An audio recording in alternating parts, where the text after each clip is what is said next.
SRA के घरों को वर्टिकल स्लम कहने का वक्त गया। कांदिवली में बना model project, gym, community kitchen, social media studio जैसी सुविधाओं से युक्त एसआरए इमारत का विधायक योगेश सागर ने किया उद्घाटन।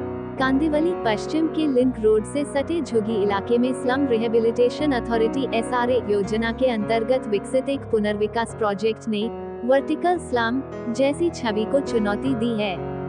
आमतौर पर एसआरए इमारतों को सिर्फ पुनर्वास का जरिया माना जाता है, जहां बुनियादी सुविधाओं का भी अभाव होता है। लेकिन इस प्रोजेक्ट में तैयार की गई इमारतें सुविधाओं और डिजाइन के लिहाज से किसी प्राइवेट रियल एस्टेट प्रोजेक्ट से कम नहीं है। ये परियोजना श्रीजी शरण ग्रुप ऑफ कंपनीज द्वारा विकसित की गई है और हाल ही में स्थानीय विधायक योगेश सागर के हाथों इसका उद्घाटन हुआ। उन्होंने इसे मुंबई में एसआरए मॉडल के लिए आदर्श उदाहरण करार दिया। आधुनिक सुविधाओं से लैस एसआरए इमारत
आधुनिक एसआरए की यह बिल्डिंग बनाई गई है, इस संबंध में क्या संदेश देना चाहेंगे मुंबई वासियों को? देखिए, संदेश तो मुंबई वासियों को मैं अभी श्रावण नगर सहकारी गृह निर्माण संस्था एकनाथ नगर कांदिवली वेस्ट में खड़ा हूँ। संदेश तो ये बिल्डिंग अपने आप से लोगों को देगी। एसआरए में कुछ लोगों के बहकावे में आकर के या गलत नेतृत्व के साथ में जाने के कारण 15-15, 20-20 साल तक रखड़ी हुई एसआरए है। विकासकों की भी गलती है, जिन विकासकों ने अपनी क्षमता से ज़्यादा काम लिया है, न क्वालिटी में ध्यान दिया है, न ऑक्यूपेशन सर्टिफिकेट लाया है, ना ही लोगों को समय पर भाड़ा जाता है। जिसके टूटे हुए घर है उसकी पात्रता सुनिश्चित करने में भी बड़ी कठिनाइयाँ हैं। हम सभी मदद करते हैं, सभी राजकीय पक्षों के लोग इनको मदद करते हैं।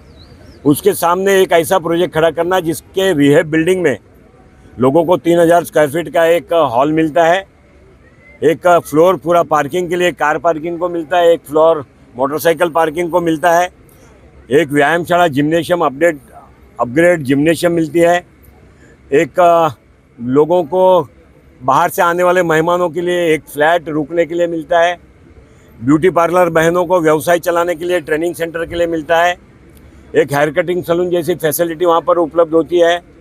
इस प्रकार का काम रिहेब के बिल्डिंग में होना, समय पर होना, क्वालिटी वाइज होना, माइवान से जिसका काम होना, ऑक्यूपेशन लाने के बाद लोगों को उसका पोजीशन देना, ऐसा विकासक का काम श्रीजी शरण ने किया है। मैं उनका अभिनंदन करने के लिए आया हूँ और मैं केवल यही संदेश देता हूँ कि ये बिल्डिंग आने वाले दिनों में प्रधानमंत्री नरेंद्र मोदी जी जिनके संकल्पों का विकसित भारत होने जा रहा है, इसमें मुंबई के उन स्लम डेवलपर्स को जो झोपड़पट्टियों में रहे, झुग्गियों में रहे, उनको अपने घर का अभिमान हो, ऐसा घर देने के लिए जिन्होंने शुरुआत की है, ऐसे विकासक को अभिनंदन करने के लिए मैं यहाँ पर आया हूँ।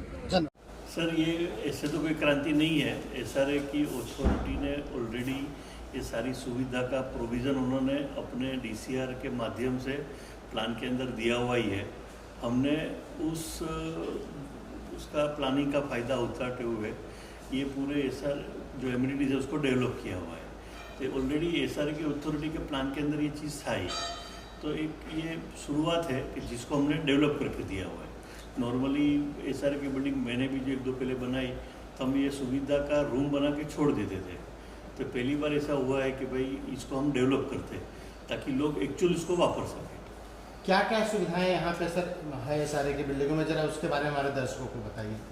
जैसे जो एसआरए अथॉरिटी ने अलग अलग महिला वेलफेयर का प्रोविज़न किया हुआ है, युवकों के लिए एक प्रोविज़न किया हुआ है, बच्चों को पढ़ने का प्रोविज़न किया हुआ है, तो वो सारी जो सुविधा का फ़ायदा लेते हुए हमने एक आइसोलेशन रूम दिया हुआ है कि जिसमें जो कोई परिवार के घर में कोई लंबा बीमारी है तो क्योंकि एसआरए के घर छोटे होते हैं तो घर पूरा डिस्टर्ब होता है, तो उस लोगों के लिए एक अलग से आइसोलेशन सेंटर जैसा बनाया हुआ है ताकि वो घर के बिल्डिंग के अंदर ही रहे, वहाँ पे वो आराम कर सकते हैं और परिवार को भी ज़्यादा तकलीफ स्ट्रेस नहीं लेना पड़े। नंबर एक कि आपके घर पे अगर कोई ज़्यादा गेस्ट है तो सोसाइटी के पास वो रूमें है जिसमें आप अपने गेस्ट को रख सकते हो, तो एक सोसाइटी के लिए आवक का भी साधन हो जाएगा और रिन्यूअल वालों के लिए सुविधा का भी हो जाएगा।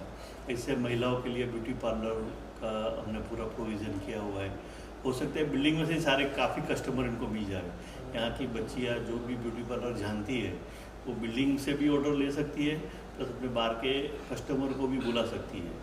ऐसे ही खाने बनाने की जिनको ज़्यादा कौशलता है तो वो अपना ऑर्डर लेके अभी छोटे घर में बनावे तो एक तकलीफ़ होता है करके एक अलग से उनको भी कम्युनिटी किचन दिया हुआ है कि वो उस सुविधा का फ़ायदा उठाते हुए वो अपना हुनर के हिसाब से हर एक अलग अलग चीज़ बना के बेच के एक कमाई का साधन जरिया कर सकती है। ऐसे बच्चों के लिए इंडोर गेम्स है, हेल्थ के लिए पूरा जिम्नेशियम दिया हुआ है, एक खास करके बड़ा बैंक्वेट दिया हुआ है जिसके अंदर लोगों का कोई भी छोटा सा कार्यक्रम 150 से 200 लोगों का जो हो सकता है सारा, तो पूरा फैसिलिटी के साथ में दिया हुआ है। प्लस सबसे बड़ा जो भी हस्बैंड वाइफ दोनों जॉब करते हैं तो वो अपने बच्चे को कहाँ छोड़ के जावे, अगर न्यूक्लियर फैमिली है तो उनके लिए भी एक यहाँ पे पालना घर जैसा एक व्यवस्था किया हुआ है कि वो अपने बच्चे को वहाँ पे छोड़ के जा सकती है। वहाँ की केयर टेकर उसका ध्यान रखेगी और जो भी नॉमिनल पैसा होगा वो हिसाब से ये सारी सुविधा चलेगी। ऐसे अलग अलग सुविधाएं काफ़ी दी हुई है। सोसाइटी का ऑफिस है, यंग बच्चों के लिए पॉडकास्ट रूम दिया हुआ है, लाइब्रेरी दी हुई है बच्चों को पढ़ने के लिए, तो ये सारी सुविधा दी हुई है। टोटल कितने यहाँ पे एसआरए के रूमों को शिफ्टिंग मिलेगी पुनर्वास के तहत? ये टोटल करीबन 680 परिवारों के लिए ये घर का है ये बिल्डिंग। कब तक ये लोगों को यहाँ पे मतलब रहने के लिए? ऐसे हमारा मार्च तक का पूरा टारगेट है। मार्च 2026 को हम उनको पोजीशन विथ ओसी दे देंगे। अनफॉर्चुनेटली एनवायरनमेंट के हिसाब से हमारा सेल बिल्डिंग चालू नहीं हो पाया है क्योंकि वो एक अप्रूवल लेना रह गया था, तो सेल बिल्डिंग अभी, लेकिन हमने फिर भी ये पूरा बिल्डिंग एकदम जोर जोर से चालू करके इसको पूरा कर रहे हैं। सर प्रवेश द्वार बहुत खूबसूरत है, फ्लैट भी बहुत खूबसूरत है, लेकिन एक सवाल ये भी उठता है कि जो लोग यहाँ रहने के लिए आएंगे उनके लिए पार्किंग की एक बड़ी समस्या होती है। पार्किंग के लिए क्या सुविधा है, जरा बता सकते हैं? पार्किंग के लिए नॉर्मली मैंने जितने भी एसआरए की बिल्डिंग उससे पहले बनाए तो उसमें 4 व्हीलर का तो एक रूल के हिसाब से प्रोविज़न था, लेकिन एसआरए के घरों में जो हमने एक्सपीरियंस किया है कि हर एक घर में कम से कम एक बाइक होता है, तो जितनी भी ओपन स्पेसिस थी उसके अंदर सारी बाइकें खड़ी हो जाती थी और बच्चों को खेलने को मिलता ही नहीं था। तो इसमें फिर हम लोग ने एक पोडियम पार्किंग दिया हुआ है जिसमें ग्राउंड फ्लोर में सारी 4 व्हीलर पार्किंग रहेगी और फर्स्ट फ्लोर में सारे बाइक की पार्किंग की सुविधा की हुई है ताकि 680 परिवार के घरों के बाइक वो पूरे फर्स्ट फ्लोर पे आ जाएंगे और जो सराउंडेड एरिया है ओपन स्पेस है उसमें बच्चे लोगों को आउटडोर गेम खेल सकते हैं। मैं अभी एक सैंपल फ्लैट देख रहा था, बहुत अच्छा लगा मुझे। कुछ सवाल उसमें भी थे कि जैसे कि आपने एसी लगाई थी, वॉशिंग मशीन लगाए थे, क्या वो सैंपल है या फिर वो उसके साथ ही उनको मिलने वाला था? फ्लैट की जो आपने फ्लैट देखा उसके बाजू में एक फ्लैट था जिसमें हमने जो बेसिक फ्लैट है वो दिया हुआ था। ये हम बताना चाहते हैं कि किस तरह से आप इस फ्लैट को बेस्ट वे पे यूटिलाइज कर सकते हो। जैसे हमने बेडरूम में एक सोफ़ा कम बेड रखा हुआ है, हॉल के अंदर भी सोफ़ा कम बेड रखा हुआ है, तो बाथरूम भी उस हिसाब से बने, उसके प्रोविज़न के आपको अभी वॉशिंग मशीन इस कंपलसरी हो गया है, वो लग्जरी नहीं रह गया है, वो एक नेसेसिटी हो गया है, तो उसका भी सारा प्रोविज़न बाथरूम के अंदर किया हुआ है। तो किस तरह से प्रोविज़न को आप यूटिलाइज कर सकते हो वो उसमें दिखाया हुआ है। कितना कारपेट सर? ये 300 फुट के आसपास का कारपेट है। ऑन मतलब पूरा? हाँ जी, इसके अंदर एक 1 बेडरूम हॉल किचन का पूरी सुविधा हमें दी हुई है। एक फ्लोर पे कितने फ्लैट हो? ऐसे टोटल ये 3 विंग में बटा हुआ है। तीनों विंग का अगर मैं पकड़ता हूँ तो 23 फ्लैट पर फ्लोर है। 3 विंग पड़ेगा? 3 विंग पकड़ेगा। Thank you sir. Okay, thank you.